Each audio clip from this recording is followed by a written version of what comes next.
кинои хуб набояд ба саволҳо ҷавоб гӯяд. Кинои хуб бояд туро маҷбур созад ки ту савол диҳӣ. Эдвард Нортон.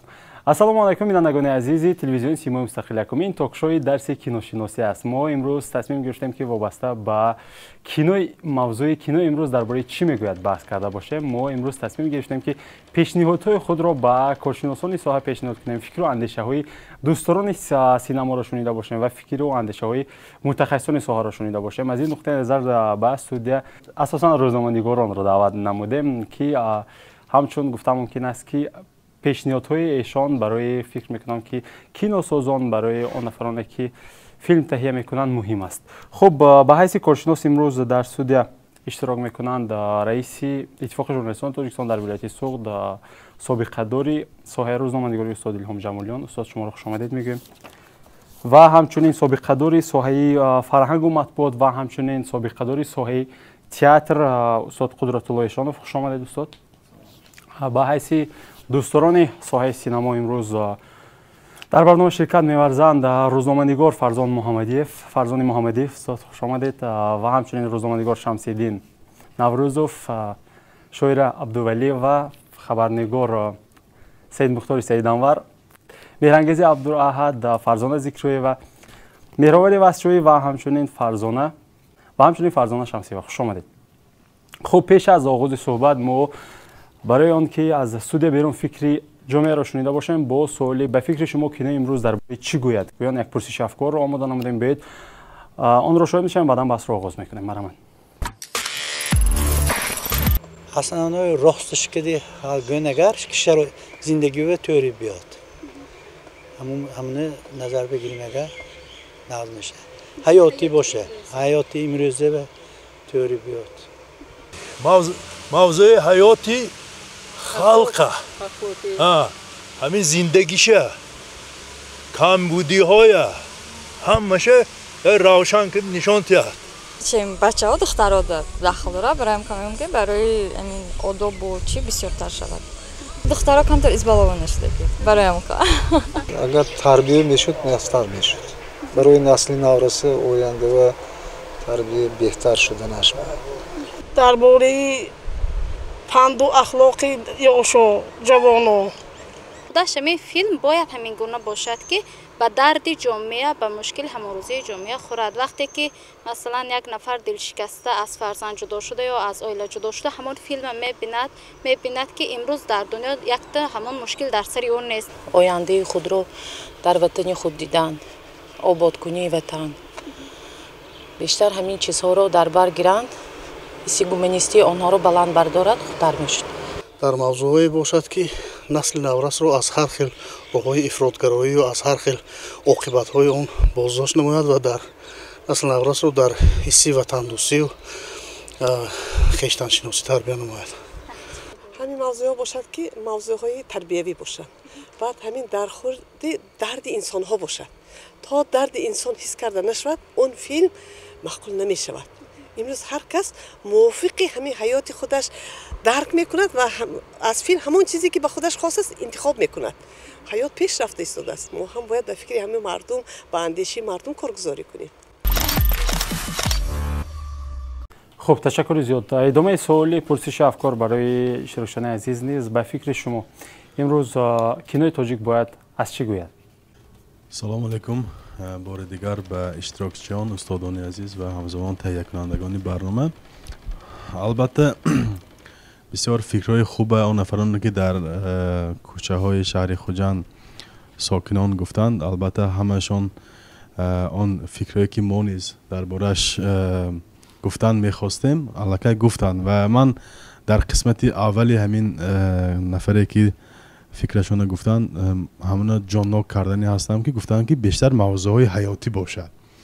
агар бо шумо аҳамият диҳем, масалан ҳар як кишвар мардумаш масалан ба талаботҳои худаша дорад. фарз кунем дар як кишвар агар проблемаи иқлим бошад, дар як кишвар проблемаи фарз кунем ки ёфтани маблағ ҳаст. дар як кишвар масалан проблемаи об бошад, дар як кишвар проблемаи нафт ҳаст. ва ман фикр мекунам ки ҳамин нафаре ки дар аввал гуфтанд ки мавзӯъҳои ҳаётӣ бошад, манам ҳамин хел фикр мекунам ки имрӯз тамошобини тоҷик бештар ба мавзӯъҳои иҷтимоӣ ҷомеавӣ хеле мароғ дорад, чунки агар бинем масалан ҳозир аз ҳама чӣ пуртамошобин ҳастанд? Ин филмҳои туркӣ, ҳоло ҳамин филмҳои кӯриёӣ ҳам хеле ҷолиб шудагӣ ҳаст ва он масалан филмҳое ки таҳиягарони тоҷик омода мекунанд, он ҳам бештар пайванд дошта бошад ба иҷтимоиёт, ҳамон хеле ҳаводори зиёд дорад. ва масалан фарз кардем ки дигар жанрҳо ин иҷтимоиёт гуфтани ман ин ба жанр вобастагӣ надорад, ин албатта ба мавзӯъ аст, вале яъне ки фантастикӣ гуфта ман он чизе гуфтан мехостам ки ҳамин мавзӯъҳои тахайюлӣ ва аллакай мардуми мо иқадар шавқу мароқ надорад.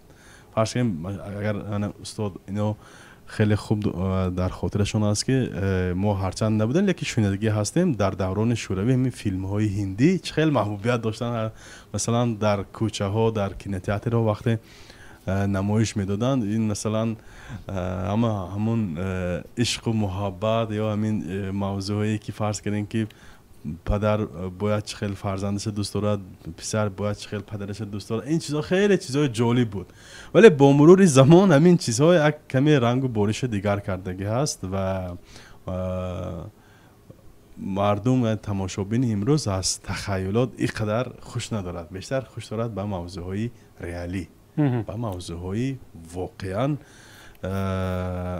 воқеӣ. Ташаккур акои Фарзон, бештар аз проблема ҳарф занад ё ин ки бештар аз дастовардҳоро инъикос кунад? Чӣ гуна? вақте ки мо иҷтимоиёт мегӯем, мардуми мо ҳамон чизе дидан мехоҳад ки шояд оно аз телевизионҳои маҳаллӣ, аз масалан ахбори умуми ҳаррӯза набинад.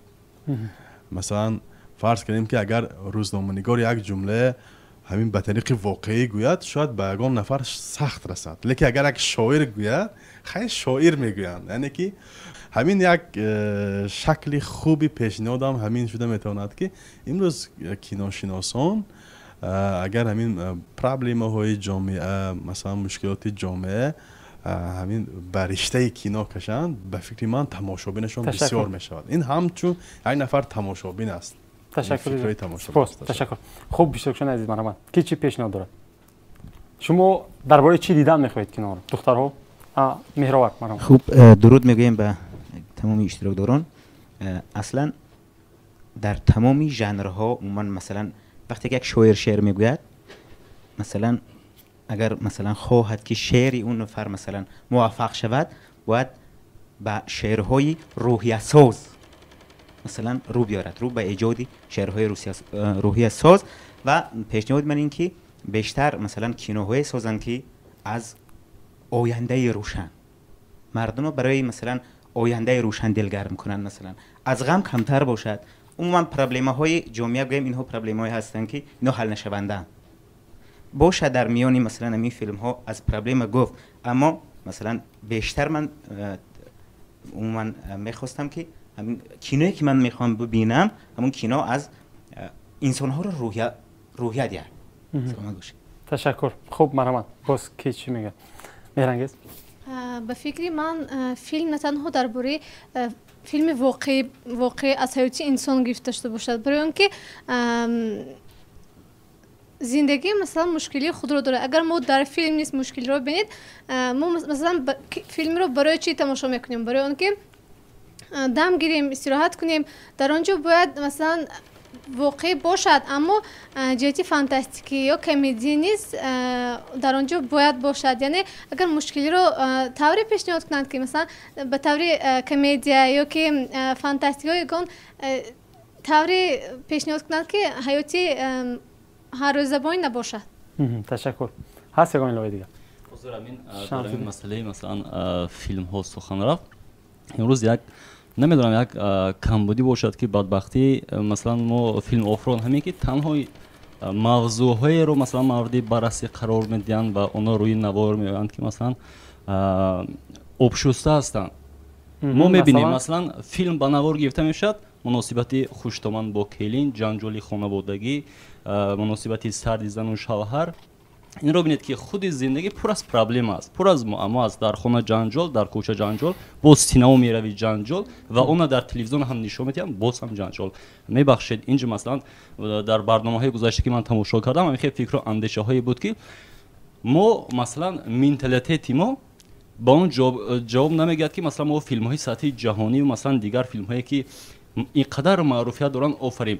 خب اینجا یک سوال به میان میآید که وقتی که ما منتالیته رو به نظر میگیریم، این البته به اندیشه من نخود منتالیته مردم تاجیکستان فقط جنجال باشد. کلی مثلا یگان فیلم شما در این پرسش شما یک افکاری خیلی خوب گفته شد که مثلا یک فیلم های به نوار گرفته شود که جوانان را از شامل شدن به حزب و حرکت های افراطی پیشگیری کند. کلی همین خیلی فیلم هم نیستن در ما. امروز ما فقط روی می آوریم به آن فیلم هایی که مثلا آبشوسته هستن و همون تماشابین، همون هر یک نفری عادی میدوند که الکی از نامی فیلم، از محتوای فیلم الکی مثلا میدوند که درباره چی میشود. طبیعی است که جنجال، غم و غربت. تشکر. ما یعنی که در فیلم های تاجیکی بیشتر غم و غربت رو احساس میکنیم. تشکر. خوب بیشتر عزیز، اون پیشنهادی که شما کردید امروز دیده میشود در کینوی تاجیکی یا اینکه خیلی که شمس‌دین گفتن ما فقط جنجال رو امروز در کینوی تاجیکی میبینیم؟ چگونه است مثلا اون پیشنهادی که شما گفتید، اون آرمان هایی که هست امروز شما کمی هم باشد شاهد میشوید در کینوی فیلم ملی؟ سید مختار محمد.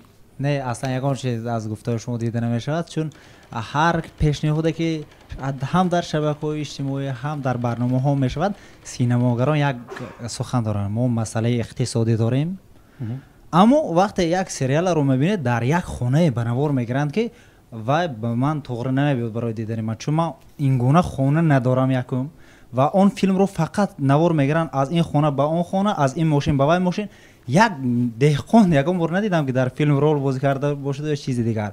مثلا من میخوام یک فیلم باشد که نه از حیات من نه از حیات دیگر، از حیات باشد که مردم تماشا کند. معلش مسئله اقتصادی، مسئله پول باشد، تنها و یک فیلم رو مثلا شاید پرسش افکار گذارانن که چگونه فیلم دیدن میخوان و بعدا یک سیناریو نویسن که همه مردم گویند که ها انا می فیلم رو تماشا کنیم. انا درآمد از همون شود و من نمیگم که از زندگی باشد، از مشکلی باشد، حجو باشد، خوب فانتاستیک باشد، چیز باشد نباشد، تنها اون چیز باشد که سینماگران اول رشد اقتصادی خود را بهتر کنند، یک فیلم رو سازند و بعدا گویم که از حیات جامعه ما گیرند. تشکر. سپاس. باز چه الهه ها مثلا امروز اون موضوعی که ما گفتیم کمی هم باشد دیده میشد که فکری شمس‌الدین و سید مختار رو دستگیر میکنه. شکر. اینجا البته گفتن نمیشود که بچه‌ها کار نمیکنند، البته کینوسازهای ما کار میکنند ولی خیلی سطحی. ما اکثریتی آنها را شاید یک یا دو با عدد با شمار به جایزه های بین المللی یا به دیگر کشورها ترجمه کرده فرستادن به شاید شود لیکن به فستیوال ها ولی نه همش یک سطح خوبی مثلا حرفه‌ای دارند. نه و همینجا من برادر شمس‌الدین بسیار خوب گفتن که بسیارش مثلا دزدی است، همین فکرهای دزدانه در ساختن فیلم ها مثلا استفاده میکنن. شاید همون نفری که فیلم میسازد یک قابلیت خوبی تشکیلاتچی داره ولی ملکه هنر نداره. یک کسی که ملکه هنر داره قابلیت تشکیلاتچی نداره و حالا میدان فیلم تاجیک از هم نفرهای عبارت است که آیا ملکه خوبی تشکیلاتچی یعنی جلب کردنی سرپرست ها دارن و همونها ساخته ایستادن. تشکر. تشکر. خب سلطان عزیز، فکری اشتراکچیان رو چگونه کارشناسی میکنه؟ در سوال ما اصلا این بود که فیلم امروز درباره چی باید گوید و آن موضوعی که امروز ما میخوایم کمی هم باشد مشاهده میشه و در فیلم های این کینه. مرحبا. اینجا علاقه این کس خودشان جواب گفتن. وقتی یاد آوردن وقتی که فیلم های هندی ما دو نفر کودک بودیم، کودکای ما همه خیلی بود، همون روز میشنیدیم که کینوی هندی است، همون روز در همون دیه در همون شهر عید بود، یعنی تماشا میکردیم، همه ما خودمان مثل همون قهرمان رو حس میکردیم. برای همین من فکر میکنم که فیلم‌های تاجیک علاقه یک اساسی مستحکم دارد. همین رستم و سهراب و قسمت شاعری آن فیلم‌هایی که ملت تاجیک معرفی کرد. متاسفانه بعد گذشتن من این خیلی چیزا وقتی که صاحب استقلال شدیم وقتی کم که شد وای نیست. لیکن من باوری کامل دارم که من از کجا یک حس میکنم که یک قوه بزرگ است، خصوصا سوخ سینما. من همین خیلی امید دارم که همون محیدین مظفر، همون گروه بایها، این بچه‌ها هست که انشالله همین کینوی ما سطح جهانی میتونن تکان کنن. بعد یک چیز دیگر این اکن مبلغ است و دیگر کارهایی که مثلا میشد دیگر است، لیکن وقتی که استعداد است و هنر است برای وقت در کار، غیر از پول و امکانات و موضوعی که ما پیشنهاد میکنیم برای وقت در کار است. باور کنید این قدر مایدیکا از تئوریش ایستادن که انشالله بعد 5 سال 10 سال 15 سال فیلم تاجیکی معرفیگری ملت ما میشد. من سخنرانی منو استاد تصدیق میکنم. تشکر. خوب استاد مرحبا. البته اینجا فکرهای بسیار جالب گفته شدن. من فکر میکنم که وقتی که ما درباره کینو میگیم باید برای مشخص کنیم ما کدام کینو رو در نظر داریم. یعنی کینوی حجتی است، سندی و کینوی هنری هست. اگر من از همون صحبتم خیلی درک کردم که اون چیزی که گفته استادم بیشتر به کینوی هنری داخل دارد. و البته باز چند زاویه دیگر است که به همین مسئله از همون زاویه نظر کردن در کار. مثلا کینوی هنری از دو زاویه ساخته می شود، ایجاد می شود. یکم از زاویه کسبی، یعنی از کسب چقدر مبلغ به دست می آورد. دوم به صفت یک مال هنری، یک مال فرهنگی. البته وقتی که گپ درباره مال فرهنگی میرد مشکلاتش خیلی زیاد است. مشکلات پیش از همه جدی‌ترینش این کمبود مبلغ است. مثلا از امکانات های مبلغ گذاری دولتی برای فیلم آفری خیلی محدودتر است نسبت به قبل و مناسبت های بازاری هم میگوید که خودتون حسابتون رو یابید. برای همین در ما فیلم های تجارتی چنانی که در ژورنالیستیک تجارتی بیشتر رشد کرده ایستاده است، رشد دارد. اما این هرگز معنی ندارد که مثلا امروز کینوی تاجیک دستاوردهای معین ندارد. نام‌های نو پیدا شدن، فیلم‌های خیلی خوب پیدا شدن. البته ما زیادتر می‌خوایم. و اینجا هر چی که گفته شد من راضی هستم که باید درد امروزه انعکاس کند. فیلم، کینو. اما ببینید رشد جامعه و مناسبت‌ها در جامعه، مناسبت‌های جمعیتی اونچنان تیز تغییر یافته ایستاده است که فیلم ما برای انعکاس کردن همین تغییرات از پی همون تغییرات رفتن نمیتوند. نرسیده ایستاده است. یعنی پیگیری کردن نمیتواند و این هم یک پرابلم از پرابلم جدی. اما در برابر این هست موضوع هستند که یک عمر باقی میمونند. حتی فیلم هندی که گپ درباره اون رفت مثلا در همون دوره ها خیلی جالبتر بودن، چون که صحنه های زوروریش و مجزنیش کمتر بود، اما همون عشق پاک و همین خیلی چیزا که همیشه برای آدما هست و آدما بعضن صمیمیتش زیاد نه؟ البته صمیمیتش زیاد بود و بعضن آدما در همون زندگیشون حتی همون عشق پاک یافته نتونن، میگفتن که همون کینو به هست کو مثلا یا همون کتاب به هست کو. و هر صورت این چیزی بود که باید باشد و این چیزایی هستن که هیچ کنه نمیشن. در موضوع اون که مثلا چرا فیلم های ما بیشتر فیلم های چی میگن غم و غصه و یک نولیش و از زندگی همیشه یک نولیش همین آهنگای دارد. اصلا در دنیا حدوداً 35 خطی سیناری وجود دارد که تمام فیلم های جهان از اول تا آخر در دوره همین 35 سیناری گشت و گذار میکنن. فقط اینه کی به هنرتر و حرفه‌ای‌تر عملی میکند از این چیز وابسته است. این عملی شدنش البته از سطح کسبی یا آدمایی که به فیلم دخل دارن از اونها وابسته است. و فیلم هم مثل تلویزیون، مال تلویزیون کار یک کس نیست، دست جمعی است. کار دست جمعی است و وقتی که یک کس تو بهترین باشن البته کارو خوب میکنن، لیکن دیگر سمتش بود نظر رسن.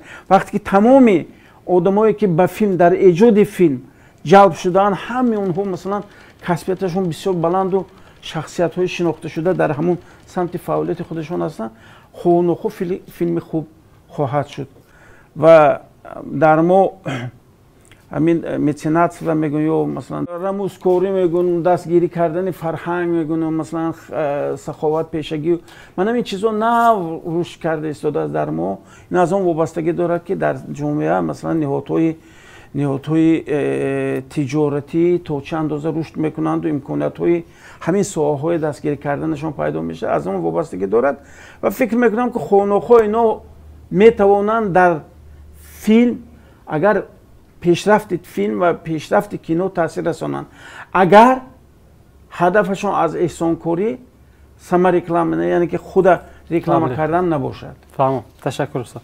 تشکر زیاد. بینندگان عزیز ما رو ترک نسازید ما پس از بخش رکلام برمیگردیم.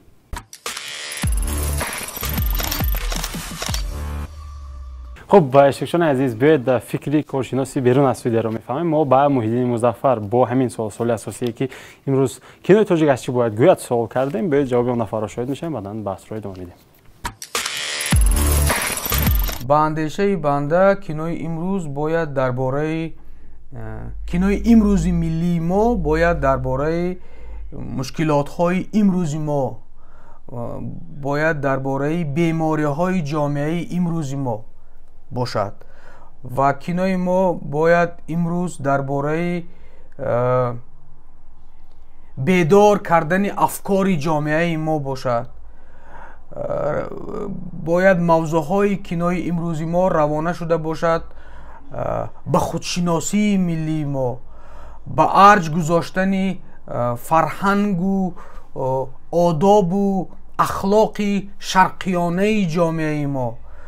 کینوی ما باید روانه شود به باوری ما را به خود ما زیاد کردن با روحیه در روحیه قهرمانی در روحیه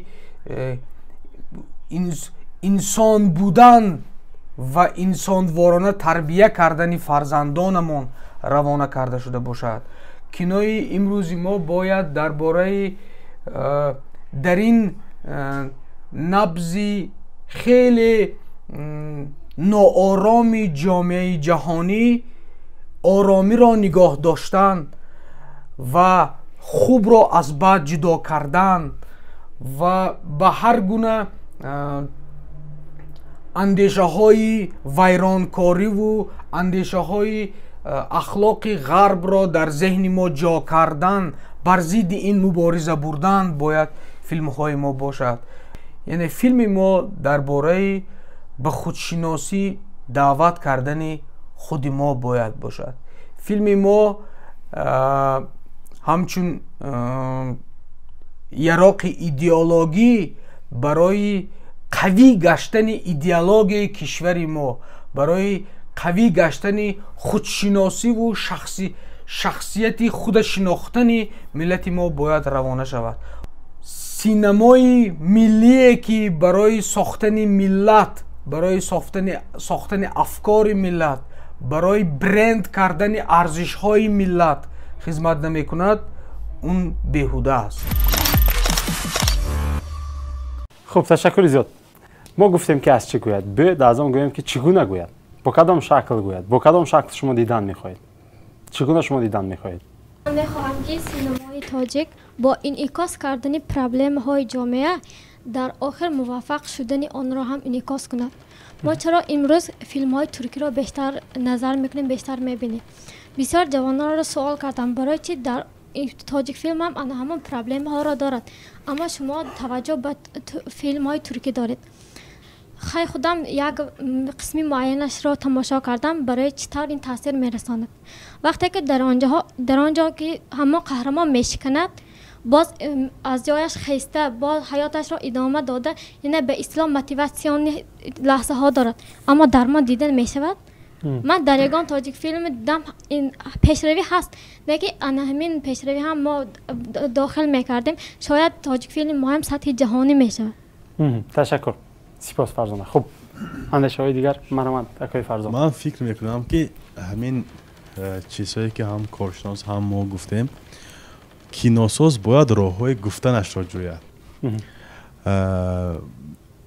شاید خود آنها هم همین چیز فکر میکنن، همین چیز میخواهند ولی نمیتونن. و اساسا دو چیز به اندیشه شخصی من با آنها برای گفتن خلل میرساند. یکی همین مادیات، یعنی که نبودنی اقتصادیات خوب و یا در همین سمت کار کردن، و دویم چیز مسئله سنزوره. البته شما فکر میکنید که در فیلم تاجیکی هست سنزور؟ بله، من فکر میکنم که تا جای هست، چون که کیناسازهای ما ملکه خوبی کیناسازی دارن، ولی در بسیار موارد هم در ساختن برنامه های تئاتری و هم در ساختن کینو بسیار وقت موفق نمیشوند، برای آنکه اجازت مثلا اجازت شاید به شکلی مستقیم نباشد، شاید مثلا برای های دیگر و میفهمد که همون فیلمی که میسازد روی افیر نمیبراید. اون چیزی که تهیه میکند مثلا به معرض عام نشان داده نمیشود. این البته هر یک کشور، هر یک جامعه، هر یک نمیدونم منطقه یک طلباتهای خودش دارد. این البته از چند جهت شاید خوب باشد، ولی از اون چیزی که ما دیدن میخواهیم شاید از اون جهت خوب نباشد. ما میخواهیم ولی آنها نمیتوانند، آنها هم میخواهند ولی خودشون نمیتوانند. مثلا همون یک بیت بسیار وقت من مراجعت میکنم به بیت ها که بسیار چیزا هم تو یک خلاصه میکنم، میگوید که در این دوره که دزدانش عصای کور میدزدند، منی نادان زود باور حقیقت جستجو دارم. تشکر. خوب، الهه دیگر ما سوال این گونه است سید مختار، چگونه گوید همون چیزی که شما گفتید، چه دیدن میخواید شما؟ در دایره همه ژانرها باشد در فیلم. من فکر میکنم که اگر حجم هم باشد، دیگر نمود ژانرها هم باشد، فیلمساز موفق میشود. ما میگوییم که فیلم ترکی خوب است، زیرا یک سیمای قریشکمه رو تصویر کرده توانستند. یعنی که چنانه که در زمان شوروی فیلم قریشکمه دارای هم حجم است، هم درد جامعه است، هم مشکلات است. چیزی که ما میخوایم در قریشکمه دیده میتونیم. و فیلم های ترکی هم همین گونه است، یک لحظهش میگیراند، یک لحظهش میخنداند. اما فیلم های ما از اولش تا آخرش میفهموند، ولی آخر میرود نمیفهمید که چی گفته شده است و خلاصه هم ندارد. و یا سناریو نویس خوب نداریم، یا نمیدونم چی گفتنم رو نمیدونم، ولی میخواهم که خواهش دارم که فیلم ما در دایره همه گونه ژانرها در یک فیلم داشته باشد. تشکر. هست باز الهه دیگر چخیل گویم، چخیل دیدن میخواهید شما؟ فیلم ها عموما امروز ها چگونه که ما آگاهیم، فضای گویم کینوی ما را بسیارتر فیلم های پوچ پر کردن. اینجا من فکر میکنم که زبان مهمترین چیز است در کینو. اکثریت هنرمندایی که مثلا ما همون فیلم ها رو تماشا میکنیم نمیتونن با زبانی ادبی تازه صحبت کنن، نه مثلا لهجوی زیبا گپ میزنن، ها ادبی پره. مثلا پیش از اون که مثلا همون دیگر اون هنرش گویم، مگر وقتی که زبان مثلا تازه گپ زدن نمیتونه، اندیشه من درباره این زبانی هنرمند، وقتی که مثلا حتی همین عادی ترین چیز زبان درباره زبان مثلا زبان پره گپ زدن نمیتونه، و دیگر اون هنرمند گپ زدن نمیتونه، یا اینکه در سیناری نیست. هنرمند عموما در بابت مثلا سیناریا ما داریم بسیار، مثلا سیناریا نویسی خوب داریم، مثلا من چند نفرش میشناسم، لیکن من اینجا تنها نظرم درباره همون مثلا سخنرانی نطق هنرمند. بله. فهمم. تشکر. فهمیدم. خب شمس‌الدین چی علاوه دارید؟ خب اینجا درباره سخنرانی نطق هنرمند گفتن، خب من نمیدونم اکنون از جهتی معنا و مضمون و ماهیت سخنی که هنرمند میگه این چیز در نظر داشته باشن، لیکن وقتی که هنرمند اون چیزی رو میگه که در سناریو هست و کارگردان اون رو پیشنهاد میکند، یعنی که هنرمند از پیش خودش هیچ وقت سخنی بافته و مثلا ساخته رو نمیگه.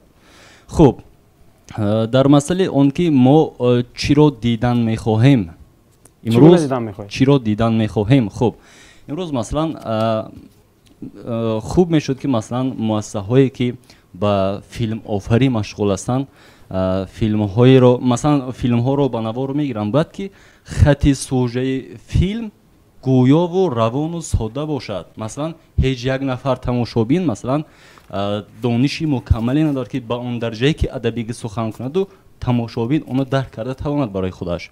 Мутаассифона дар баъзан маврид филмҳое ҳастанд ки масалан тамошо мекунед дар баъзан ҳолат аз он суханҳое ки ҳунармандон дар нақшашон гуфтанд масалан фаҳмидан душвор аст ё ин ки хати сужа инҷа дар бораи хати сужа сухан кардем. Вақте ки хати сужа масалан ҷобаҷогузорӣ ба таври дуруст ба роҳ мондашааст масалан дар ҳамон ҳолат тамошобин ҳам моҳияти филм яъне ки қабатбандии ҳамон филмро ба хубӣ дарк карда метавонад. Лекин ин ҷо як камбудӣ ҳаст ки дар баъзе аз филмҳои мо як риштае ҳаст ки кашида мебарад лекин дар як ҷош канда мешавад ва дар ҳамон ҷо аллакай андеша гум мешавад. Яъне ки андешае ки масалан пайҳам бояд ки тамошобина ба як мақсади охиронаш бурда расонад дар мобайн канда мешавад ва он аллакай тамошобин ҳам хулосаи дуруст баровардан наметавонад. Ташаккур зиёд. Хуб боз ҳаст ягон пешниҳоди дигар. Биёед аз он гӯем ки чӣ гуна ҳаст неву чӣ гуна дидан мехоҳем шояд ки аз он гӯем ҳаст агар ягон илова бошад агар чӣ гуна мо масалан бо кадом шакл дидан мехоҳед. Масалан Саид Мухтор шумо гуфтед ки мана ин мавзӯъҳоро мо мехоҳем ки бинем дуруст ҳамна чӣ хел дидан мехоҳед дар кадом жанр дидан мехоҳед чӣ гуна дидан мехоҳед дар кадом шакл дидан мехоҳед. чуноне ки ман гуфтам ман бештар ба ҳаҷр таваҷҷӯҳ дорам чун дар ҷомеаи мо филмҳое ки дар ҷодаи ҳаҷр гирифтан кам аз кам дар кам вале ман мехоҳам ки актёр ҳунармандони мо ҳамон ҳарфе ки мезананд худашон аз таҳти дил гӯянд на қолабе аз ёду дигар ман ба хона меравам гуфта дар пӯши рафтане танҳо онро як аз эҳсос гӯянд ки мардум тасаввур кунад ки ҳаққона ҳамон сухане гуфта истода аст.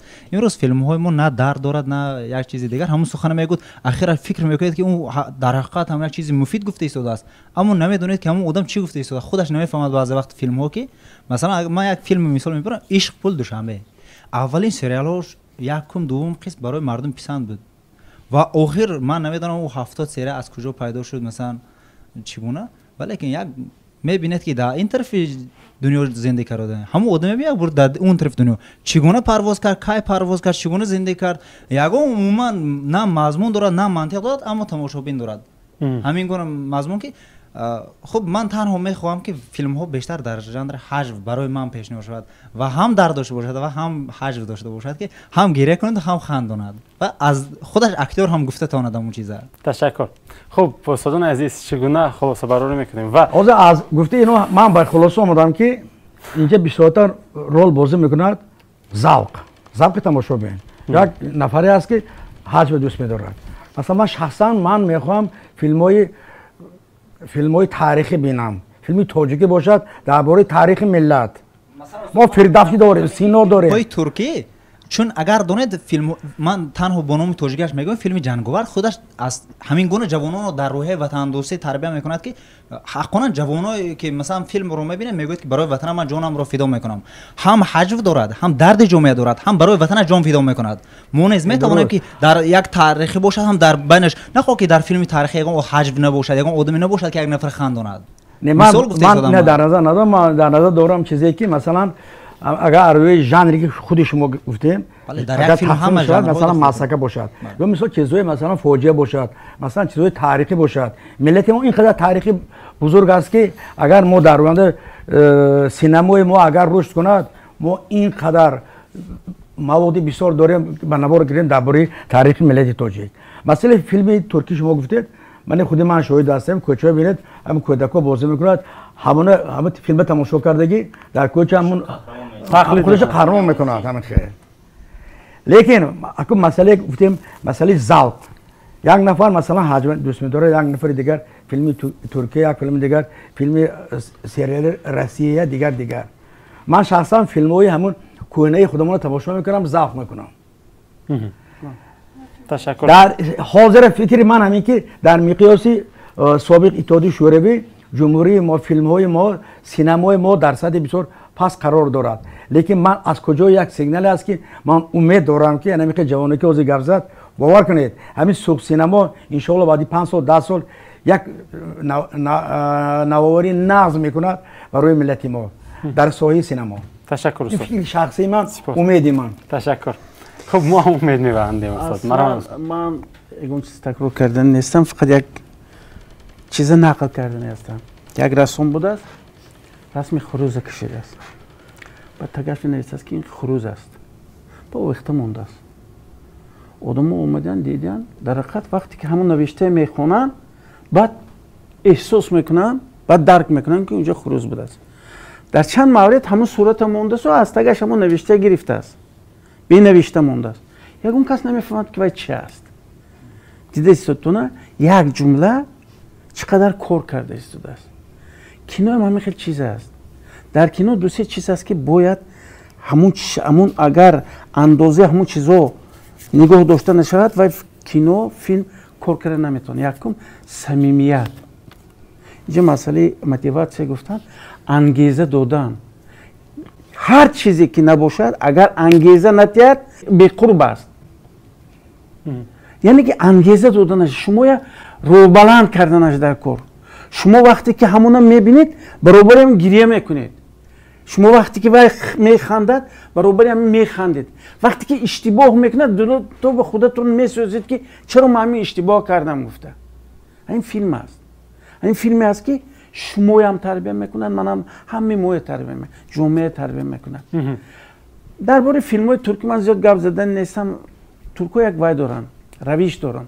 نامش روش نرم. معناش همین که اونو فیلماشون وظیفه اجرا میکنن.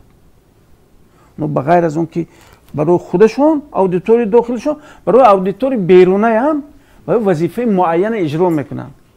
صورت تماشا کرده گیریتون یک وقت میبینیتون که پانتورکیست شدتون شما نه.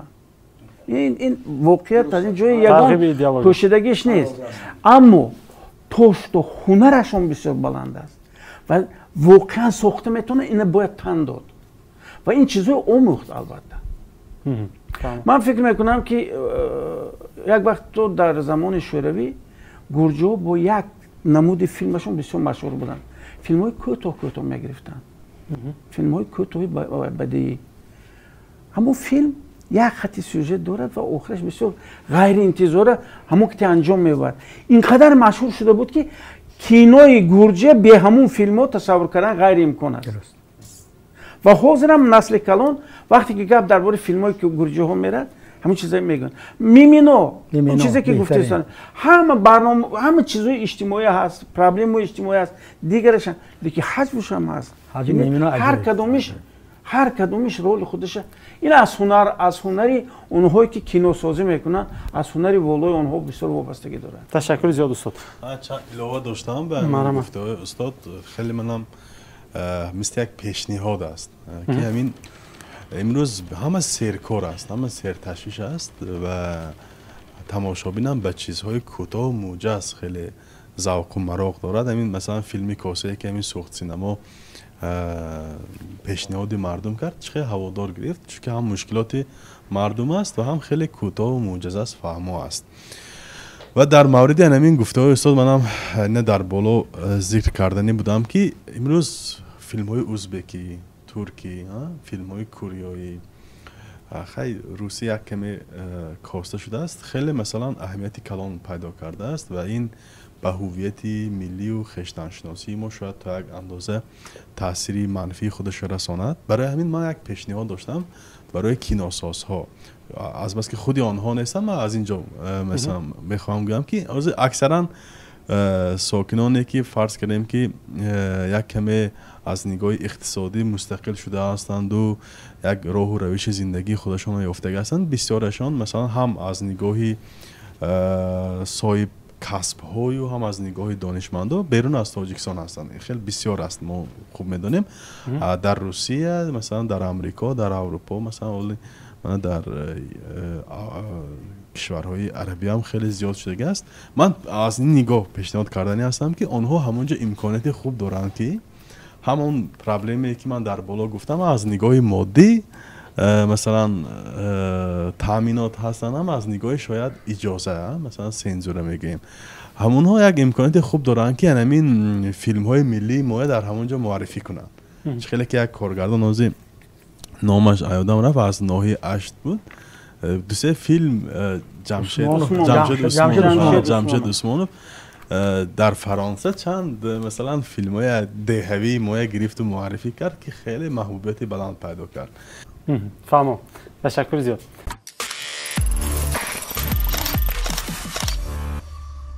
سوال این گونه است برای اشتراک شما قبلا، چون همه شما روزنامه‌نگار هستید و خیلی که مثلا در وسایل اخباری هم در مثلا مطبوعات نقدی وسایل اخباری هم خیلی ضرور هست و امروز مثلا بسیار دعوا میکنند که همین مثلا منقدان کمتر به نظر میرسند یا اینکه انگشت شمار. مثلا شما فکر میکنید که مثلا امروز در ساحه کینو نیز مثلا منقدان یا همون کریتیک نمیرسد یا اینکه نیست و این چیز باید باشه در کینو یا اینکه نه به فکر شما؟ کینوهای ما همش برای یوتیوب شده گیره. اکثریت اودیتوریش شبکه‌های اجتماعی است و آنها بسیاریش مثلا نه از شروع بدیهی میگذاره، شاید از یگان فرض کنیم که لوگوتیپ تاجیک فیلم اکثریتش ندارد، یعنی که چیزهای کوچکی است گویم هم خطا نمیکنیم. اون فیلم گفتن مثلا اونقدر جایز نیست. این فیلمایی که در حقیقت مثلا تهیه میشوند و مثلا از چند زینه های میگذارند اونا خیلی کم هستند. به فکر من وقتی که خودی محصولات کم است یا خیلی ناچیز است نقد ضرور ندارد. نقد ضرور نیست. فهمم.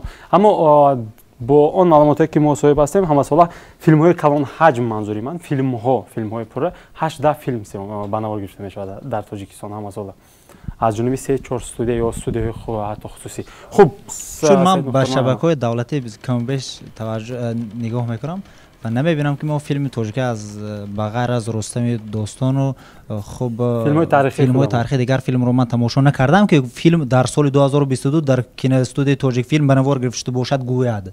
از این لحاظ میگم و شاید توجهشون در شبکه گذاشته نباشد یا ترغیب بهشون خطا باشد که من راستی ندیدم در سال 2022 که من گویم که یک فیلم تاجیک فیلم دیده باشم یا 2021 یاد ندارم که من گویم که ها همین فیلم اندیشه من همین که همین گونه شود یا دیگر گونه شود. سید مختار با مناقد نیازش هست یا اینکه نیست؟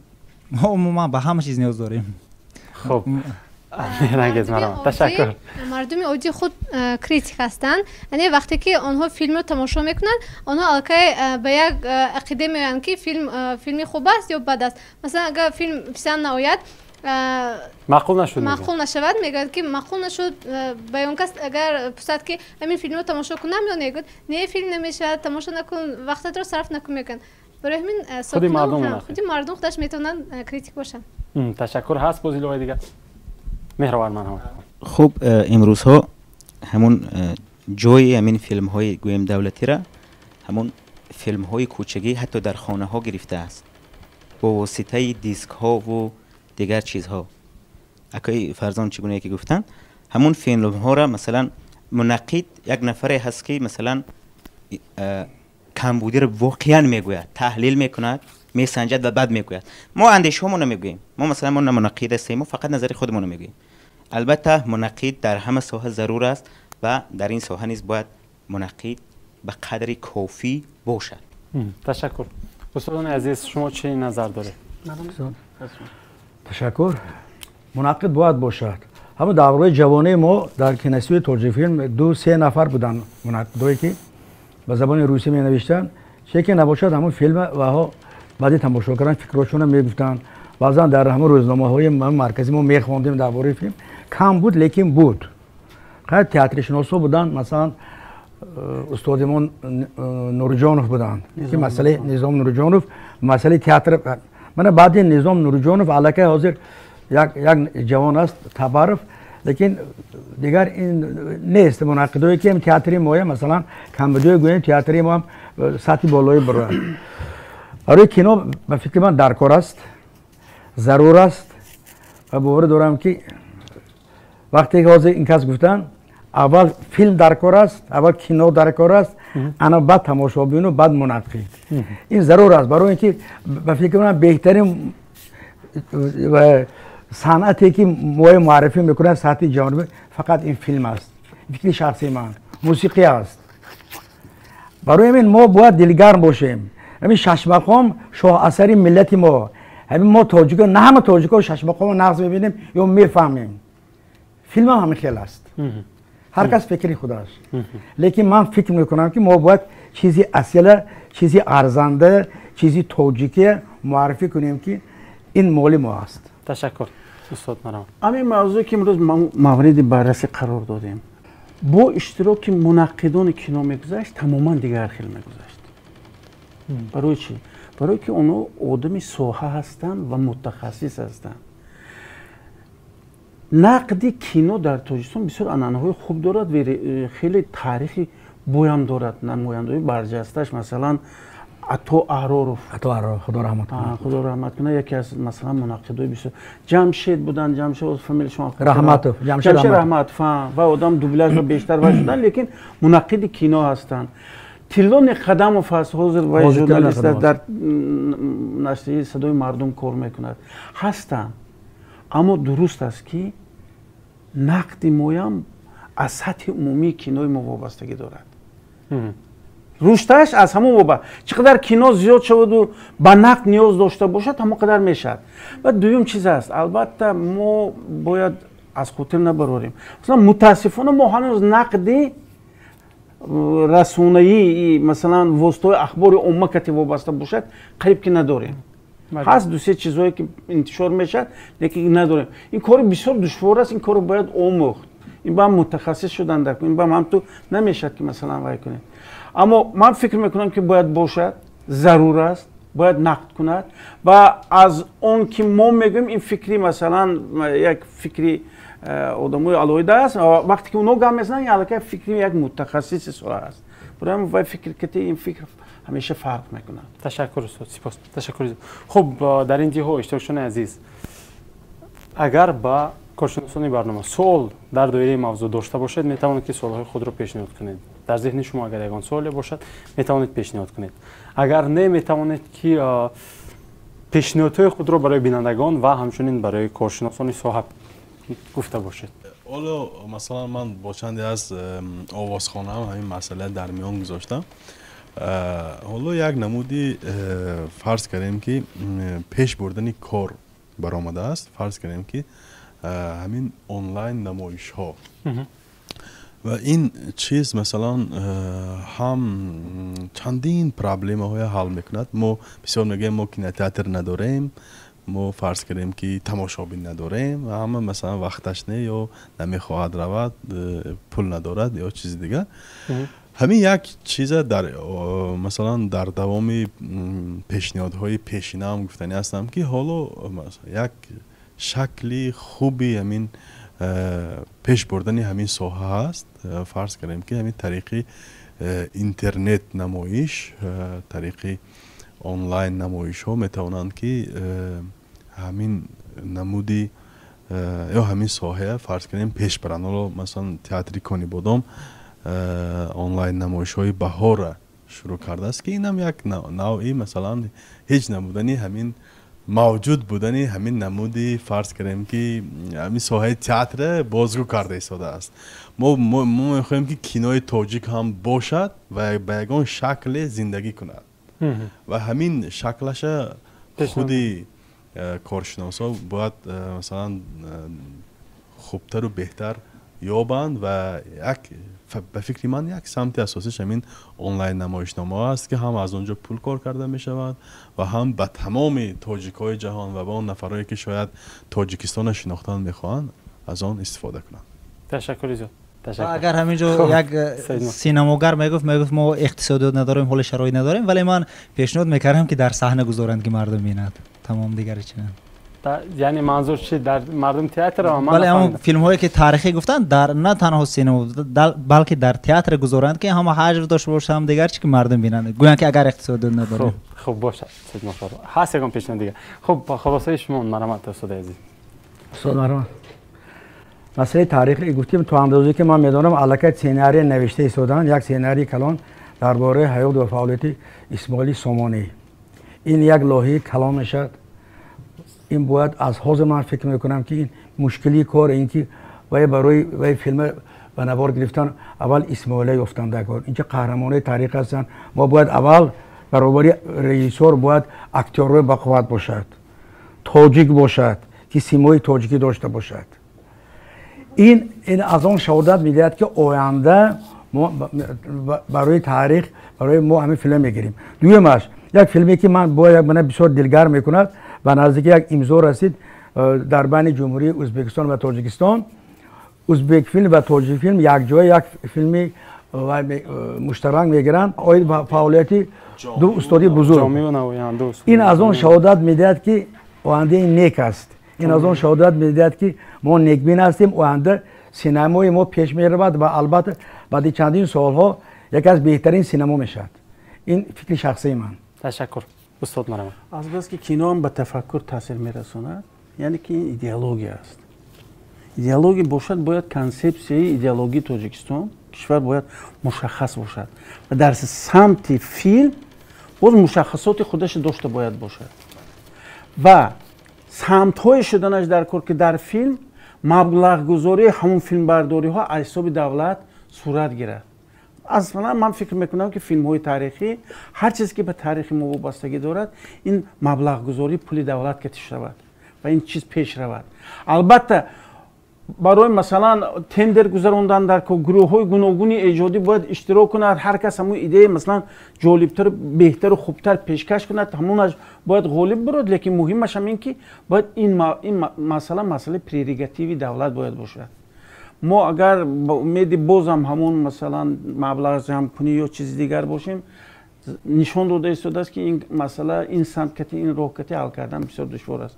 و دیگر بایش من فکر میکنم که ما باید نیکبین باشیم با وجود اون که میگوییم که کینوی ما هنوز هیچی ندارد یا است کمبودی های زیاد دارد. کینوی ما وجود دارد پیش از همه، چیزهای خوبم دارد خیلی زیاد، تاریخی بایم دارد و عنعنه های خوبم دارد و در برابر این فیلم معاصر کینوی معاصر تاجیک هم رشد کرده ایستاده است و در همین 10 سال 15 سال اخیر در صحنه هنری کینو یک تعداد رژیسوران بسیار جوان اما خوشنام و خوشکار به میان آمدن که امید ما رو با آینده کینوی تاجیک باز هم تقویت میبخشد. من فکر میکنم که آینده کینوی تاجیک خوب است. تشکر استاد. تشکر. بینندگان عزیز، ما در برنامه آزمون نیز داریم که شما در برابر تماشای فیلم همچنین میتوانید که صاحب تحفه شده باشید. انا همین لحظه ای که از یک فیلمی تاریخی تاجیکی برای شما نمایش داده می شود وابسته به قهرمان، وابسته به کارگردان، قهرمان های فیلم و عموما خلاصه های خودتون رو هنگام تماشای این فیلم برای ما پیشنهاد میکنید و امکان دارد که شما هم صاحب تحفه شده باشید.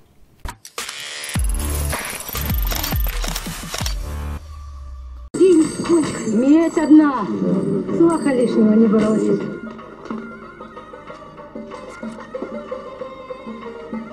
Раш, станцуем, а?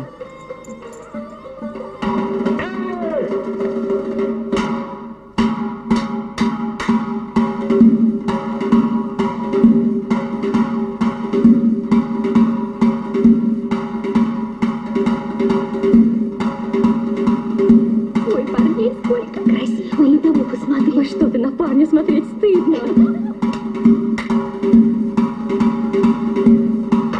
Молодец, Арбакеш. Горяч, больно.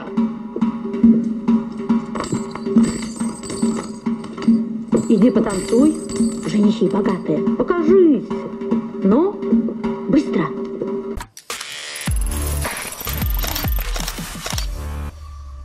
خب بینندگان عزیز، ما در موضوع کینو امروز درباره چی گوید سخن کردیم. ما خلاصه‌هایمان رو گفتیم. خلاصه درست با سهم از خود شما است. این درس کینوشناسی بود. با موضوعهای دیگر برمیگردیم. خداحافظ.